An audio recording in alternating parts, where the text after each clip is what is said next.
leads Game 3, 54-43.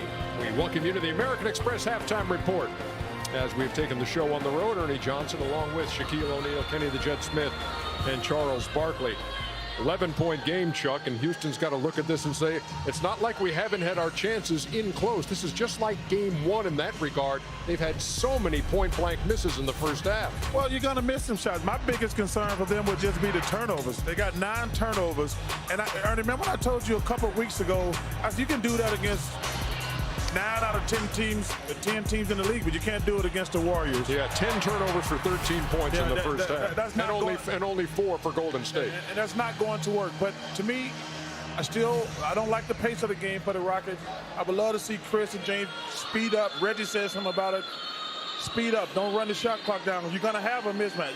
But these teams actually like playing against each other. They switch everything. So you're going to have Steph on you, which they're trying to go at Steph every single time, or they're going to have a big guy.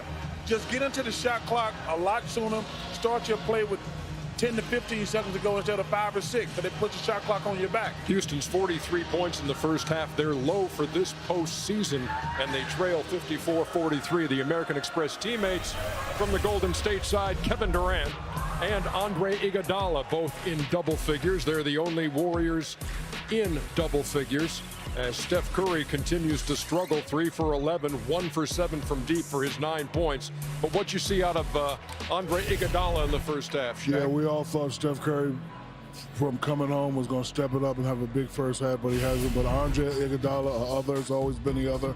But, you know, he has the ability to, do like this.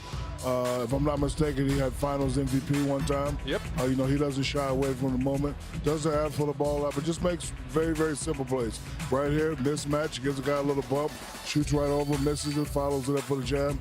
He's always in the right place at the right time, always moving.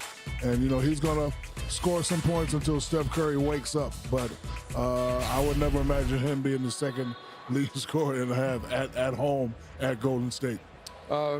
One of the great things about being in a series, in Oakland, in a series, is that you can talk about the difference between games 1 and 2, the difference between games 2 and 3.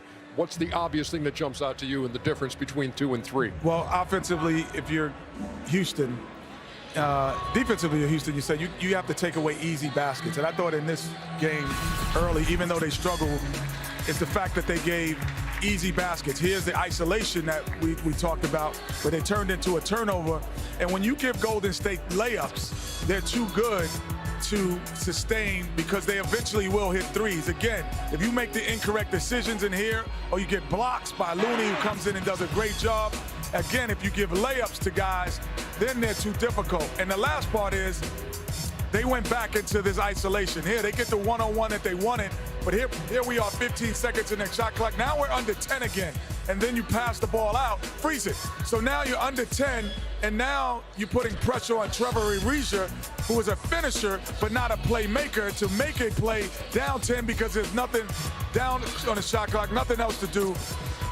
The pick and roll only works to me if you do it in the first 20 seconds of the shot clock. If you do it in the last 15 seconds, it doesn't work. They can lock in on you, and then they turn those transition baskets into layups. Hey, Chuck. Yes, sir. If you're Steve Kerr, are you worried about Steph Curry right now? No. Listen, first of all, it's weird when I'm watching TV. When he plays great, they say he's great. When he plays bad, they say he's hurt. It's got to be one or the other, man. You can't be saying that he hasn't played well. Get it, rocks and credit. They're attacking. Not hurt. No excuses. I know that, but I'm saying I love these idiots on these other networks. Is he hurt? No, maybe they just getting. That's not an easy shot with PJ Tucker hanging all over you. Hey, and they putting him in. They're going at him, Ernie. They're putting him in the pick and roll every single. I was just about to say that. They're putting him in the pick and roll. But if I was Mike D'Antoni, I would say, guys, shoot the ball with 10 seconds or more. We got enough offensive power to go at these guys. It seems to me like the Rockets aren't playing at the pace I would love to see them play at. They playing like Kenny said, like they did in game 1. I would love to see them do like game 2. Guys, let's roll it out there. They're great offensively. We're great offensively. Let's who can play the best defense, and the best team's going to win. And Arnie, the difference between Kevin Durant and Steph Curry, if you look at Kevin Durant on defense, he's just resting, playing in the back, trying to come over and get shots. Chuck makes a great point. They're going at Steph Curry all the time. And if you're a guy that shoots and you have to come down and play defense, that eventually wears your legs out. It's coming down to the common buzzword for this series, force. That's what Mike D'Antoni says. We had more force in Game 2. Golden State, more force in Game 3. You know what this game coming down to? They got Kevin Durant and the Rockets don't. Force.